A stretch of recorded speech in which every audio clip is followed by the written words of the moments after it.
dalam perbahasan tafsir ayat hukum, di mana pada malam ni kita akan mengupas satu ayat, dua ayat daripada suratul Baqarah, ayat 222 sehingga 223. Ada dua ayat yang mana Allah SWT telah memberikan satu hikmah yang besar pada umat Islam supaya bersyukur di atas pemberiannya melalui wadah agama ini, melalui wadah syariat ini, yang mana dengannya Allah telah mengangkat golongan-golongan para wanita, khususnya para wanita. Assalamualaikum warahmatullahi taala wabarakatuh.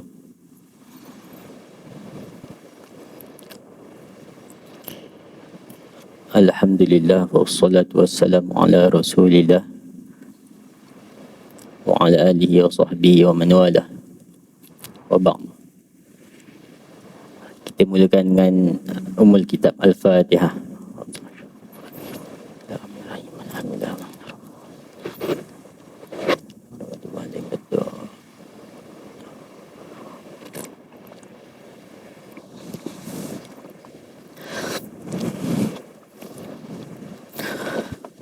Bismillahirrahmanirrahim. Alhamdulillah Rabbil Alamin. Segala puji bagi Allah SWT pada malam ni. Kita dipertemukan setelah kita melaksanakan farduan maghrib secara berjemaah, bagi kita menyambung kuliah bulanan kita dalam mengupas berkenaan tafsir ayat-ayat hukum. Jadi sebelum tu saya minta minta para jemaah sekalian untuk sedekahkan Al-Fatihah untuk almarhum Ustaz Fazli bin Hassan, bagi siapa yang mengenalinya. Mungkin ada jemaah yang tak kenal, tapi ramai di kalangan asatizah yang mengenali beliau. Beliau merupakan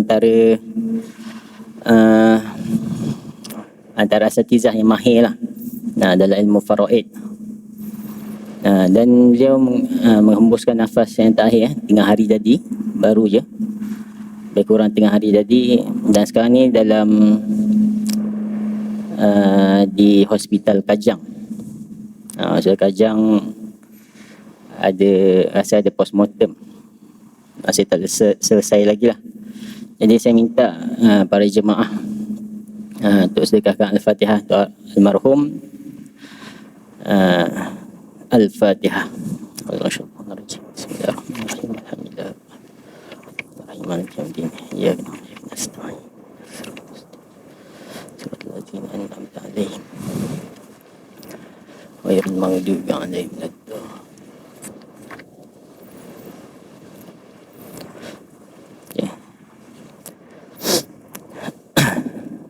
Jadi almarhum saya taklah begitu rapat, walaupun beberapa kali bertemu dalam beberapa majlis.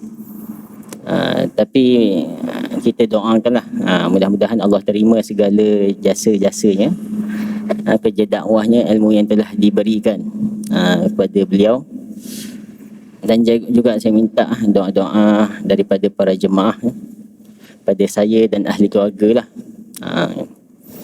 Saya pun baru jatuh malam, seliuh ni, saya seliuh tangan ni, baru jatuh malam dengan lutut tadi, ada kemalangan semalam. Jadi mintalah mudah-mudahan Allah lindunglah saya dan ahli keluarga daripada sebarang mala bencana.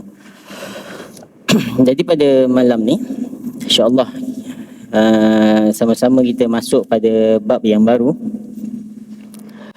dalam perbahasan tafsir ayat hukum, di mana pada malam ni kita akan mengupas satu ayat, dua ayat daripada suratul Baqarah, ayat 222 sehingga 223. Ada dua ayat yang mana Allah SWT telah memberikan satu hikmah yang besar pada umat Islam supaya bersyukur di atas pemberiannya melalui wadah agama ini, melalui wadah syariat ini, yang mana dengannya Allah telah mengangkat golongan-golongan para wanita, khususnya para wanita, di mana dalam ayat ni menceritakan berkenaan hukum hakam berkaitan i'tizalu an-nisa fil haid, berkaitan dengan wanita yang haid. Jadi hukum hakam berkaitan wanita haid ni sebenarnya sekalipun dia menceritakan berkenaan dengan wanita, tapi sebenarnya orang lelaki pun kena tahu. Sebab orang wanita dengan orang lelaki ni adalah orang kata dua jantina yang tak mungkin dipisahkan. Sebab sekalipun bagi orang lelaki, di samping mereka ada wanita, di samping mereka ada isteri, di samping mereka ada anak-anak perempuan, di samping mereka ada cucu-cucu perempuan, yang mana menjadi satu tanggungjawab bukan sahaja bagi orang wanita, juga bagi orang lelaki yang bergelar suami, yang bergelar ayah ataupun datuk ataupun abang, untuk menjelaskan hukum hakam yang mana mungkin dari kalangan mereka tak tahu, yang mana mungkin di kalangan mereka tidak mengerti bahawa perkara ni adalah perkara yang wajib untuk diketahui mereka. Sebab itulah di samping menceritakan dengan berkenaan dengan hikmah di sebalik penurunan ayat, juga kita nak bagi faham pada para jemaah, pada semua umat Islam, bahawa hukum hakam berkaitan haid ni orang lelaki pun kena tahu. Kena tahu. Mungkin mendalam sangat tu mungkin tidaklah perlu sampai terlalu mendalam. Tapi kalau berkaitan dengan solat, kalau berkaitan dengan ibadah-ibadah wajib, maka kalau berkaitan dengan mereka yang di bawah tanggungan kita, jagaan kita, maka kita kena tahu. Jangan sampai kita diperkotak-katik kan. Orang kata, dipermainkan anak kita disebabkan kejahilan kita. Tanya anak, tak semayang ke hari ni? Dia kata cuti. Kita bila orang lelaki dengan cuti, senda tak ada soalan lain dah. Cuti padahal dah 20 hari cuti. Padahal dah berapa lama dia tak sembahyang. Barangkali mungkin anak tu pun tak tahu, ataupun barangkali sebenarnya kita orang lelaki yang kena tipu. Jadi benda ni perlu diambil perhatian lah. Lagi-lagi kalau orang-orang yang tak suka ditipu ni.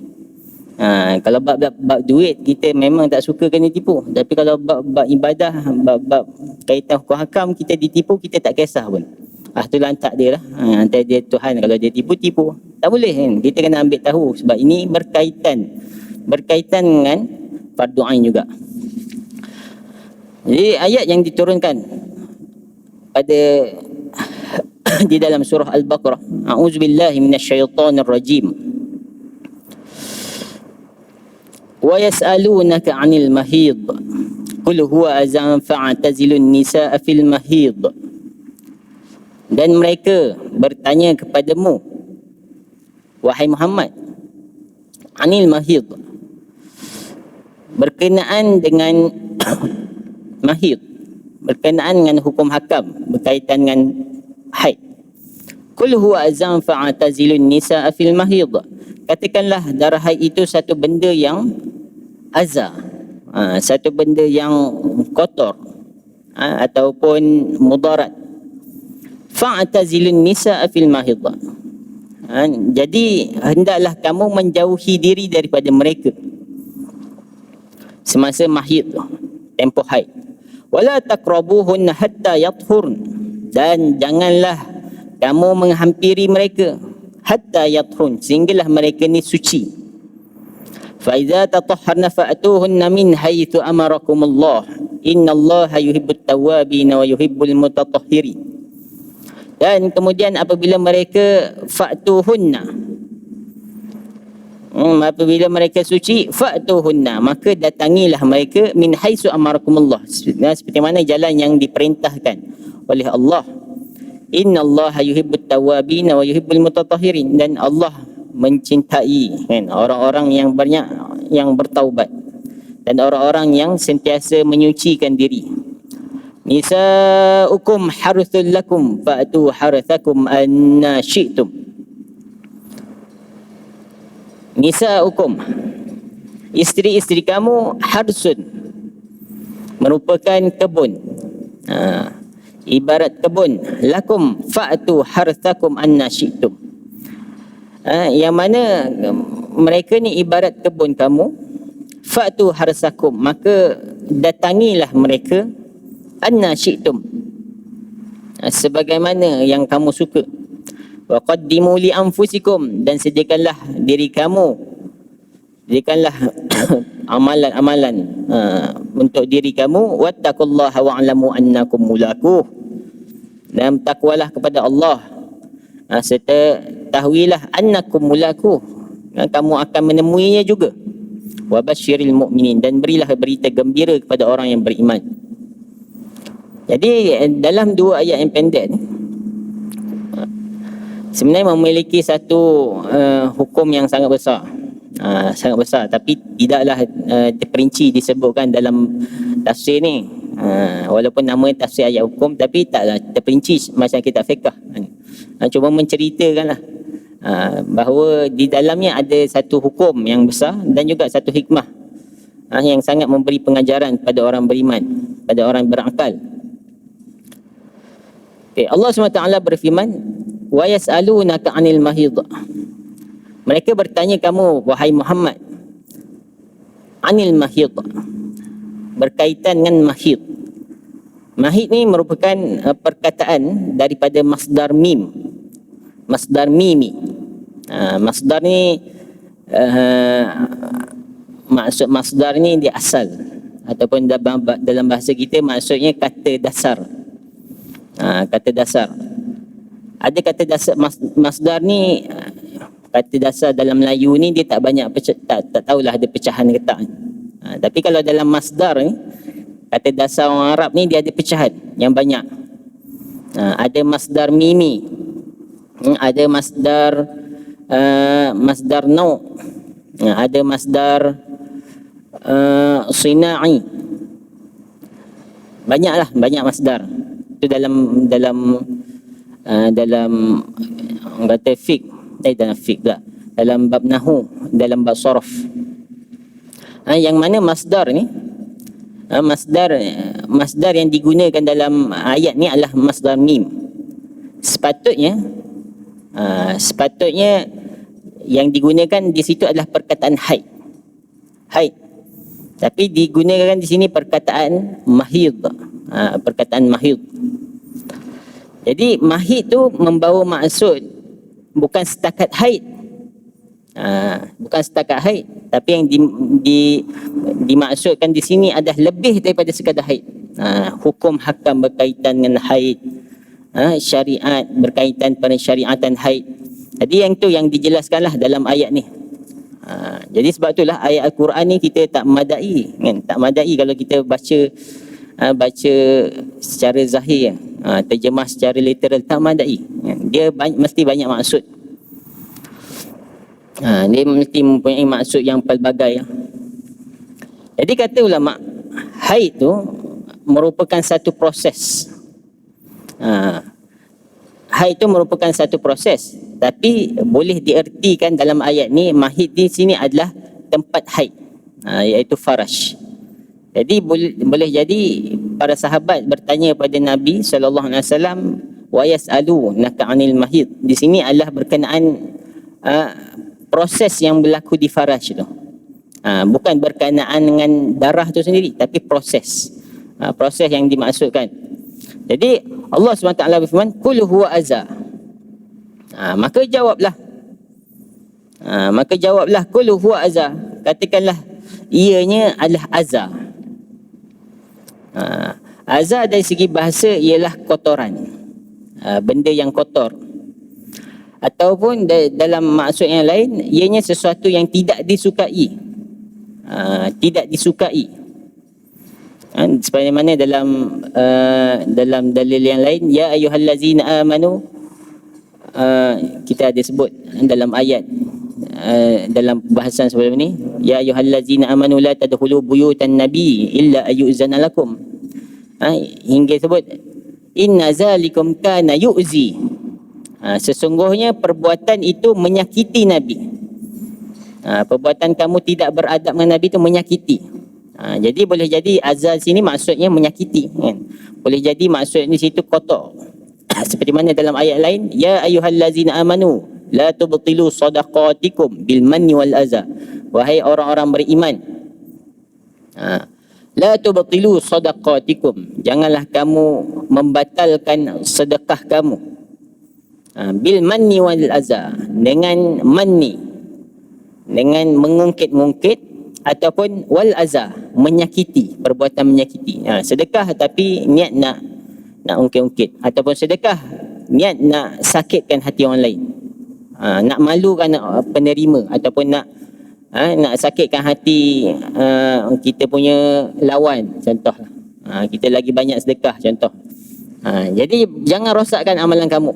Jadi dimaksud azab yang dimaksudkan azab juga boleh bermaksud menyakiti.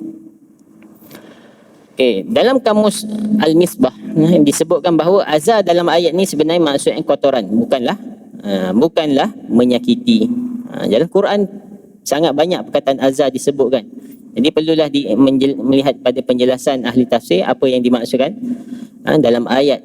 Jadi Imam At-Tabari juga menyebutkan bahawa azab yang dimaksudkan dalam ayat ni adalah kotoran. Qul huwa azab, katakanlah wahai Muhammad, darah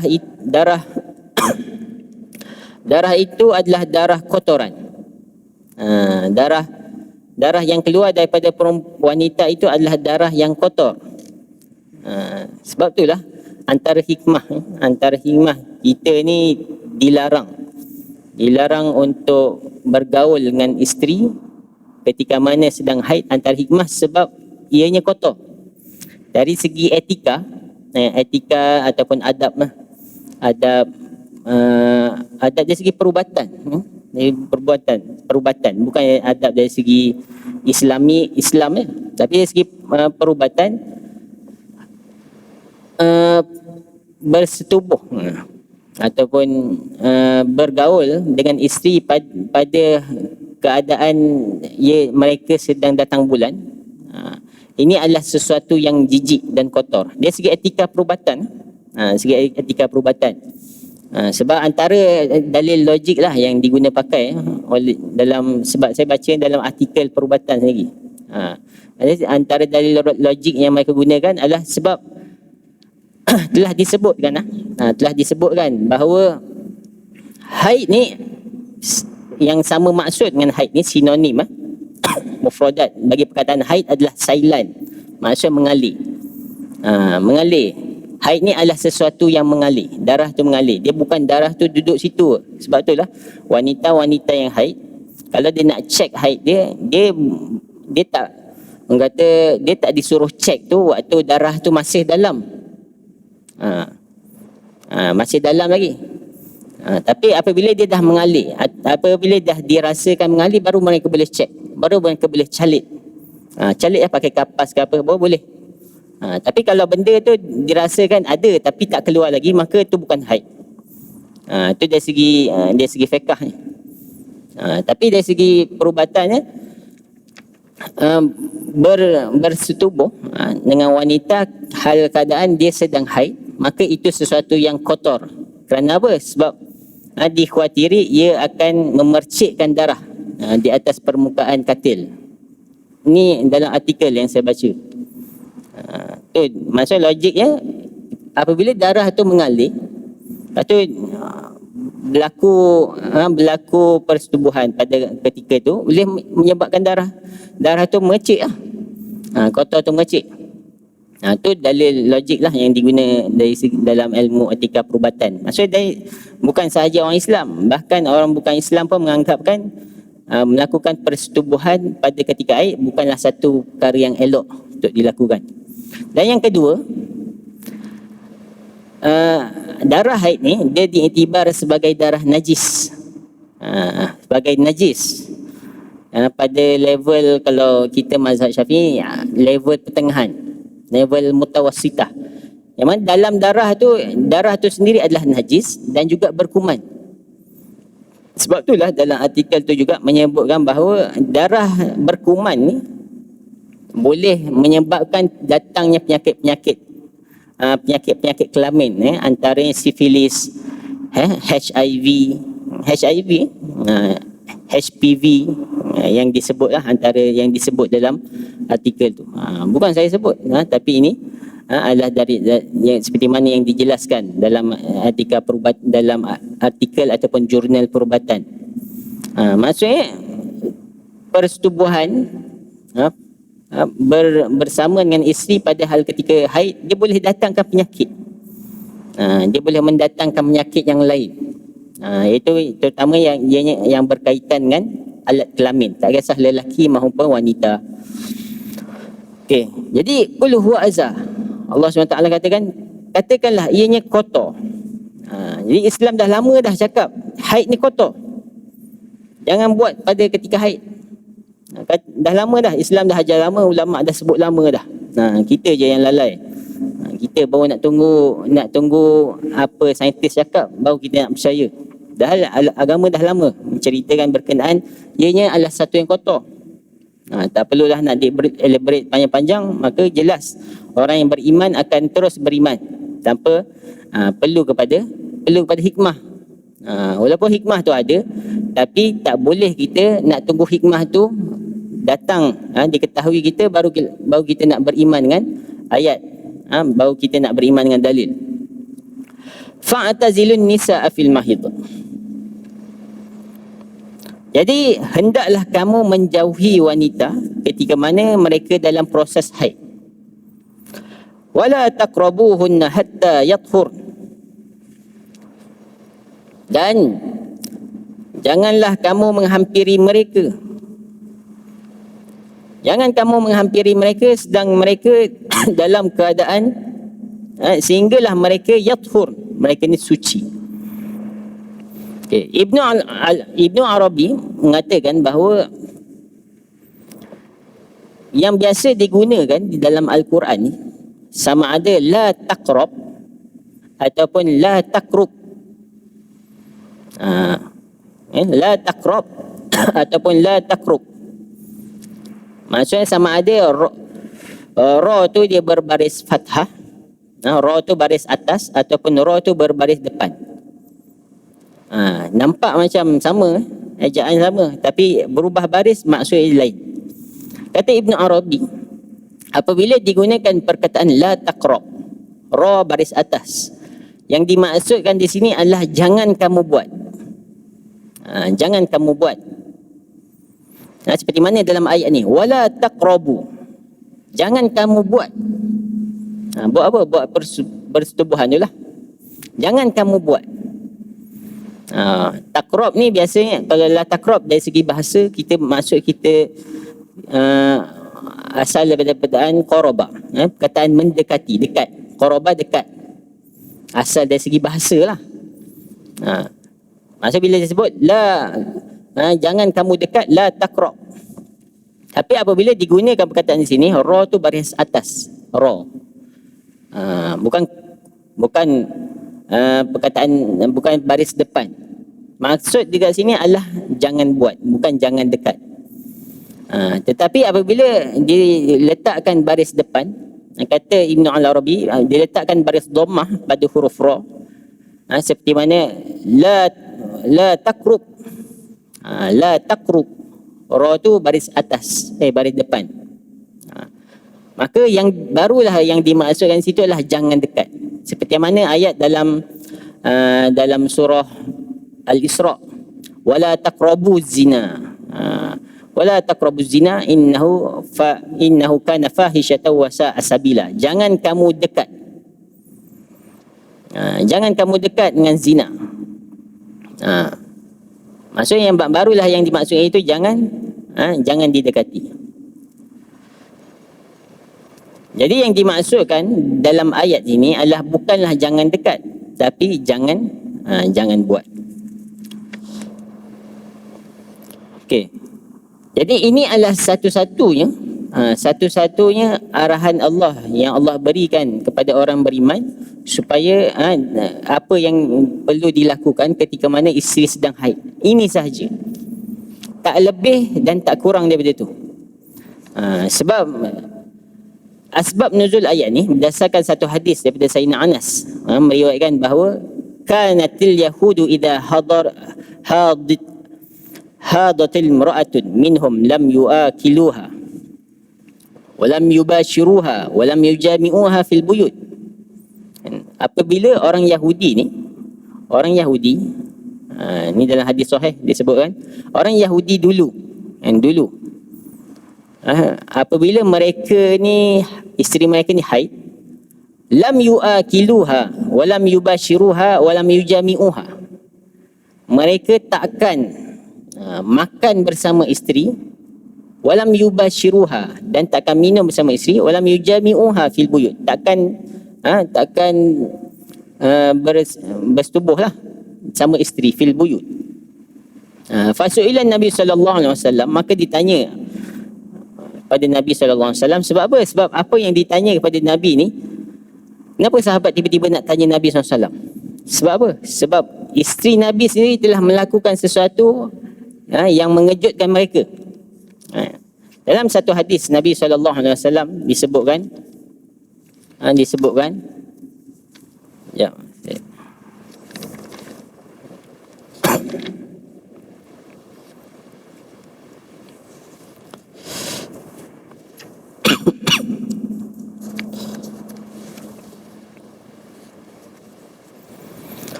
kuntu aghtasilu wa ana wan nabi sallallahu alaihi wasallam min ina'in wahid. Aku pernah mandi bersama Nabi sallallahu alaihi wasallam daripada min ina'in wahid, daripada bekas yang satu. Kilana junubun, dan kami berdua dalam keadaan berjunub. Kami berdua dalam keadaan berjunub. Wa kana ya'muruni fa'attaziru fayubashiruni wa ana haid. Dan Nabi ketika mandi bersama dengan aku, baginda menyuruh aku fa'attaziru, memakai cawan. Maksudnya pakai baju macam kain basahan lah. Dan lepas aku pakai kain basahan, fayubashiruni, Nabi memeluk aku sedangkan wa ana haid. Okay. Kalau kita fikir dari segi adab lah, kan, adab kita bercakap kan, ini adalah sesuatu yang orang kata sesuatu yang takjub yang dilakukan oleh isteri-isteri Nabi. Sebab apa? Hadis ni juga, hadis yang serupa juga diriwayatkan oleh isteri-isteri lain. Ummu Salamah kan, Sayyidatina Maimunah. Antara hadisnya kan Rasulullah SAW yubashiru nisa'ahu, bermesraan dengan isterinya, fauqal izar, yang dalam keadaan berlapik, wa hunna haidun, sedangkan mereka ni dalam keadaan haid. Kenapa? Kalau kita fikir logik kan, kenapa nak isteri Nabi nak cerita kat semua sahabat, laki ke, bukan perempuannya, laki pun termasuk. Nabi peluk aku, Nabi bermesraan dengan aku, bergurau senda dengan aku. Dalam hadis lain, Aisyah pernah sikat rambut Nabi dalam keadaan Nabi duduk atas riba. Dan Aisyah sebut, wa ana haid, dan aku waktu tu tengah haid. Kenapa? Kalau orang perempuan yang bukan daripada ahli keluarga kita, kalau keluarga kita pun, kita dengar anak kita cakap pada kita, saya haid. Apatah lagi daripada orang lain yang sebarangan, bukan ahli keluarga kita, kata pada kita, isteri jiran contohnya. Semalam kami makan besar kat rumah kan. Waktu tu saya tengah haid. Apa orang kata penting kan, sampai nak bagi tahu benda-benda yang memalukan macam tu. Dari segi adab lah. Kenapa? Ni tak lain tak bukan sebab Sayyidatina Aisyah dan isteri Nabi lain. Tu antara hikmah Nabi ni berkahwin ramai. Nabi ni berkahwin dengan wanita-wanita yang cerdik. Hikmah dia apa? Supaya mereka ni boleh bagi tahu syariat yang tak mungkin isteri ataupun perempuan lain boleh bagi. Jadi apa sebabnya? Sebab nak memecahkan satu adat pada zaman tu yang mana mereka percaya satu fahaman di Madinah yang asalnya daripada Yahudi, yang mana kalau wanita tu haid, maka mereka ni akan dikuarantinkan, akan diasingkan, duduklah dalam satu bilik. Mereka ni haram bagi sesiapa untuk bergaul dengan mereka, bercakap-cakap pun tak boleh, hatta memakan masakan mereka pun adalah najis. Ni satu orang kata dogma lah, yang berlega dalam kalangan yang asal daripada Yahudi tapi terkesan kepada masyarakat di Madinah waktu tu. Mereka pun percaya dan terikut. Bila mana isteri mereka haid, jadi mereka kuarantin kan dalam satu bilik. Kalau orang dulu diletakkan dalam kandang kuda lah, asing kan, tak boleh. Hatta anak sendiri pun tak boleh cakap. Martabat mereka jadi lagi jatuh lah daripada anak sendiri. Orang kata budak-budak, kalau kita tak nak, kita borak-borak, budak-budak datang, tiba menyebuk, kita kata main jauh-jauh. Tapi ni kalau kita dengan anak borak-borak, datang isteri yang sedang haid, dikuarantin terus, dihalau terus. Sebab apa? Sebab ini adalah kepercayaan. Mereka percaya ini adalah hukum. Hukum di dalam syariat mereka yang mana hakikatnya telah diselewengkan. Hakikatnya bukan. Mereka percaya. Jadi apa yang dilakukan oleh Sayyidatina Aisyah bersama dengan isteri-isteri lain nak tunjukkan satu situasi yang luar biasa, memecah adat dan kepercayaan pada zaman tu, yang mana bila wanita tu haid, mereka ni tak boleh bersama dengan suami masing-masing. Mereka ni tak boleh makan bersama, tak boleh bercakap-cakap bersama. Yang mana mereka mesti dipisahkan, bukan saja tempat tidur, bahkan dalam apa keadaan sekalipun mesti tak boleh bersama. Jadi itu antara hikmah lah. Jadi Islam ni, hakikatnya Islam ni datang lah, nak mengangkat martabat wanita, yang mana wanita ni tak harusnya dihina sampai sebegitu rupa. Yang mana wanita ni mereka boleh tidur dengan kita, tak ada masalah. Isteri haid boleh tidur sebelah, boleh tidur sebelah, tak ada masalah. Isteri yang haid boleh kita makan makanan mereka, boleh masak, boleh nak bermain-main, bergurau senda dengan ahli keluarga, tak ada masalah. Itulah yang yang mana Islam datang ni mengangkat hakikatnya. Jadi kalau orang geng-geng yang golongan feminism ni lah, terlalu nak angkat martabat wanita, perempuan pun kena angkat setara dengan lelaki. Angkat tahu mana? Ni kalau seorang angkat, ni tandas tak payah diasingkan. Ni satu diskriminasi. Yang ni satu orang kata kebodohan sebenarnya. Satu kebodohan yang tidak memahami wanita dan lelaki tu ada beza. Maksudnya bukanlah maksud kita mesti memuliakan wanita, mesti menganggapkan semua sama. Kalau dari segi rupa bentuk pun dah tak sama, maka adalah keistimewaan yang ada pada diri masing-masing. Itu antara sebab lah Islam ni datang kerana nak menafikan kepercayaan Yahudi yang mana waktu tu berlebih-lebihan, over sangat, overreact sangat, sampai perempuan haid jauh kan? Macam mereka ni kena wabak penyakit, sehingga tak nak makan, tak nak minum sekali.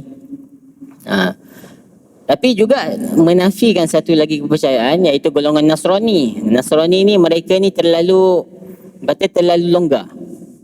Terlalu longgar sehingga kan mereka ni kalau wanita tu haid ke tak haid sama saja, boleh buat, boleh bersetubuh, tak ada masalah. Jadi Islam ni datang di tengah. Islam ni datang di tengah, dia tidak bersifat ifrat. Ifrat ni maksudnya tidak tasyaddud sangat, tidak berlebih-lebihan, tidak ketat sangat. Dan juga Islam ni juga tidak terlalu tafrid. Tidak tafrid ni maksudnya terlalu longgar, terlalu tasahul, terlalu taksir, nampak seperti terlalu cuai dalam melakukan satu-satu perkara.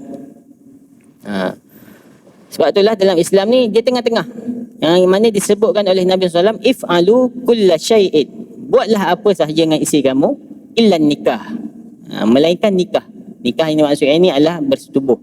Buat je apa-apa. Kalau isteri kamu haid, buat dah apa-apa saja illa nikah. Boleh. Apa-apa saja kita nak buat. Nak cium pipi, nak mubasyarah. Mubasyarah ni kita masuk bab hukum hakam dia lah. Mubasyarah ni. Takat mana kita boleh berseronok dengan isteri kita. Itu dalam bab hukum hakam. Tapi yang pastinya Nabi kata buat je semua boleh. Illa nikah. Yang tak boleh setubuh. Sebab apa tak boleh setubuh?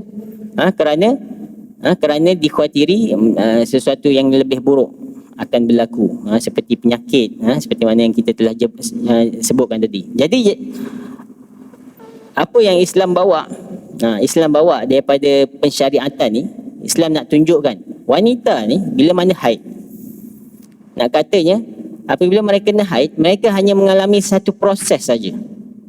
Satu proses yang biasa saja dialami oleh wanita yang sihat.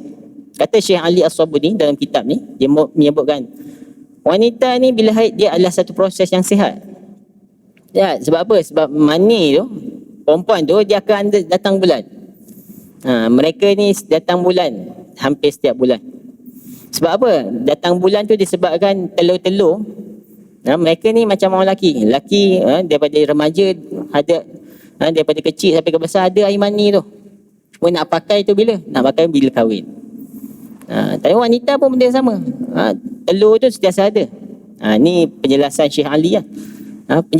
Telur tu sentiasa ada. Tapi bila mana tidak digunakan.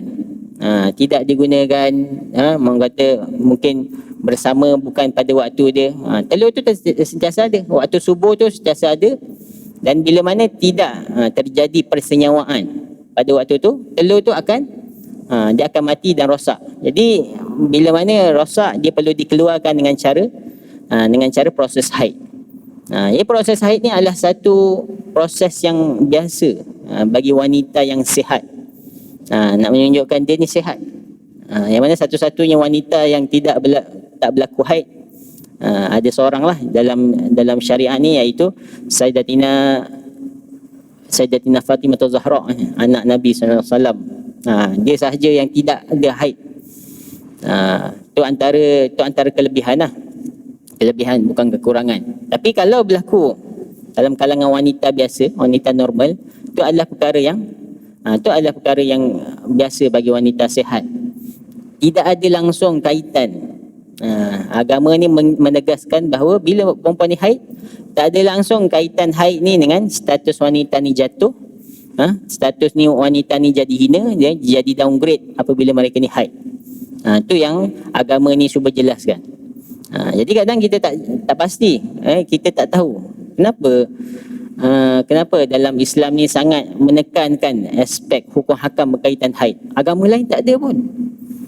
Agama-agama lain taklah begitu menjelaskan pasal wanita haid ni. Kenapa Islam ni sangat, kadang-kadang asatizah cuba tekankan perempuan-perempuan kena tahu bab hukum hakam haid ni. Sebab apa?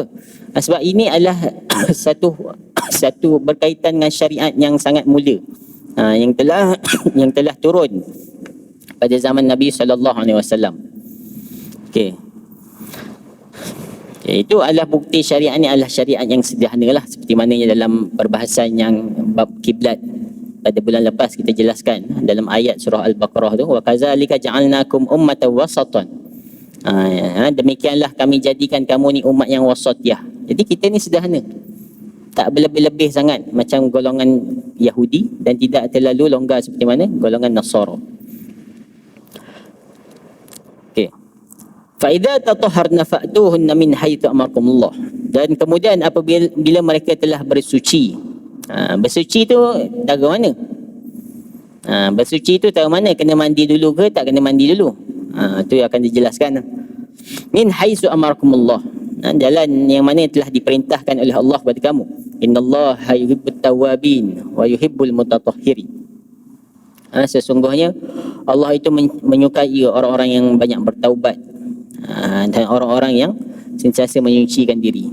Jadi hakikatnya, kalau kita tak tahu bab hukum hakam ni, kaitan haid terutamanya, contohnya kalau dulu kita tak tahu wanita haid ni tak boleh buat, kita tak boleh bersama dengan isteri, bersenggama dengan isteri waktu haid, kita terbuat. Maka Allah tu menyukai orang yang sedar diri, orang yang bertaubat. Jangan kita teruskan lagi. Maka hendaklah bertaubat, hendaklah kita belajar macam mana cara nak hukum hakam berkaitan dengan masalah tersebut.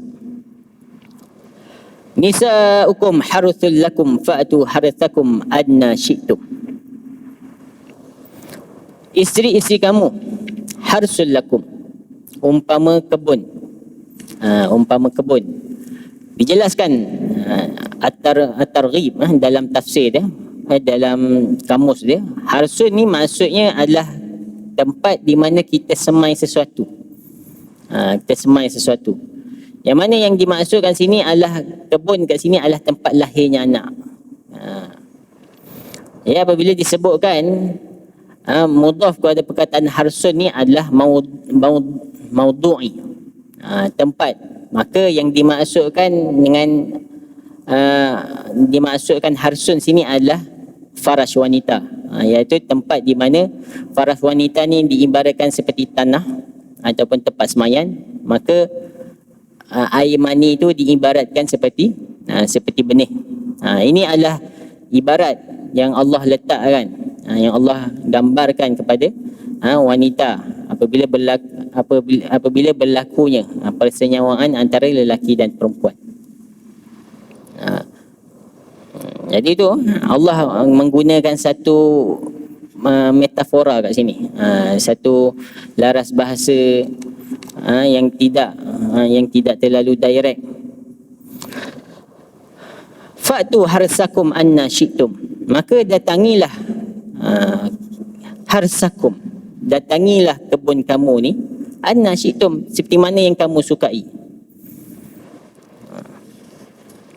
Datangilah isteri-isteri kamu ni seperti mana yang kamu sukai. Jadi apa yang dimaksudkan anna syi'tum di sini adalah buat datangi ni, maksud ni adalah bersamalah, bersama dengan isteri. Datangi ni yang dimaksudkan ni, yang dimaksudkan sebagaimana yang kamu sukai, kata Ibnu Abbas. Berkenaan firman Allah fa'tu harsakum anna syi'tum, maksud datangi dari mana, apa cara sekalipun, sama ada dari hadapan maupun dari belakang, selagi mana kamu tidak menggaulinya daripada dubur ataupun dalam keadaan haid. Ini yang telah dibincangkan tadi. Kerana menurut Ikramah Maula Ibn Abbas, anak angkat kepada Ibn Abbas. Ikramah ni bukan Ikrimah ni bukanlah Ikrimah anak Abu Jahal tu. Ni Ikrimah yang lain. Yang maksudnya kita buat apa sahaja bersama isteri. Apa cara? Maksudnya nak buat kuat lentang lah, nak buat kupu-kupu lah, buatlah apa saja. Ni bagi orang faham-faham lah. Yang tak faham, bawa faham. Buat apa saja selama mana tidak melakukan seperti mana yang telah dilakukan oleh kaum Nabi Lut. Ni kata Ikrimah bin Abu Jahal. Ini seperti mana yang telah dalam hadis yang telah diriwayatkan daripada Jabir bin Abdullah. Katanya, kanatil yahudu taqulu man atam ra'atahu fi qubuliha min duburiha kanal waladu ahwal fanazalat nisa'ukum harsul lakum fa'tu harsakum anna syi'tum. Dazan kanatil yahudu taqulu man atam ra'atahu fi qubuliha min duburiha. Adalah orang Yahudi ni berkata, sesiapa yang menyetubuhi isteri-isteri mereka fi qubuliha, pada kemaluan, min duburiha, daripada belakang. Boleh faham kan? Kanal waladu ahwala, maka anak mereka ni akan jadi juling.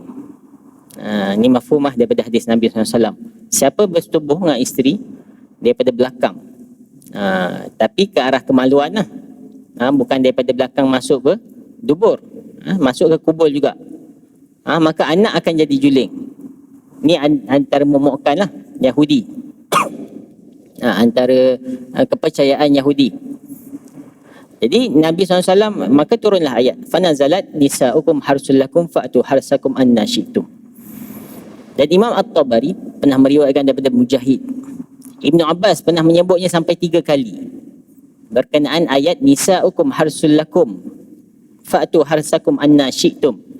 Sampai 3 kali dalam mushaf ni dalam naskah dia menyebutkan bahawa dulu orang-orang Mekah menggauli isteri-isteri mereka dengan cara daripada belakang. Selalu buat lah. Maksudnya buat dengan isteri tapi dari belakang. Dulu orang Mekah selalu buat macam tu dengan isteri, isteri mereka. Tapi apabila mereka berhijrah ke Madinah, kahwin dengan isteri-isteri orang sana, kan, isteri-isteri perempuan-perempuan Madinah, kemudiannya mereka memperlakukan dengan hal yang sama. Tetapi isteri mereka tak suka dan tolak. Isteri mereka mula tak suka dan tolak apa yang dilakukan. Dengan kata kami tak pernah tengok gaya macam ni. Kami dengan satu gaya je, tak pernah gaya-gaya lain. Mereka tolak. Jadi apabila berita tu sampai kepada Nabi SAW, ditanya kepada Nabi SAW, boleh tak cara dilakukan cara yang sedemikian, iaitu bersubuh daripada belakang, maka turunlah ayat nisa'ukum harsul lakum fa'tu harsakum anna syi'tum. Ini adalah seperti mana yang diriwayatkan oleh Sayyidina Ibnu Abbas, yang mana nisa'ukum, isi-isi kamu, harsul lakum adalah kebun-kebun bagi kamu, fa'tu harsakum anna syi'tum, lakukan dengan apa gaya sekalipun, melainkan daripada gaya-gaya yang diharamkan, perkara yang diharamkan, seperti daripada dubur. Jadi wallahualam, itu adalah sebahagian daripada tafsir-tafsir ayat berkaitan dengan hukum hakam wanita yang haid. Jadi insya-Allah kita akan masuk pada perbahasan sedikit perbahasan berkaitan dengan hukum hakam wanita haid pada pertemuan akan datang. Antaranya berkaitan dengan mubasyarah, boleh tak kita berseronok dengan isteri ketika haid, dan hukum liwat antaranya pada pertemuan akan datang. Wallahu alam, yang baik itu daripada Allah, yang buruk daripada diri saya sendiri. Aku qouli hadza wa astaghfirullahal azim lakum. Assalamualaikum warahmatullahi taala wabarakatuh.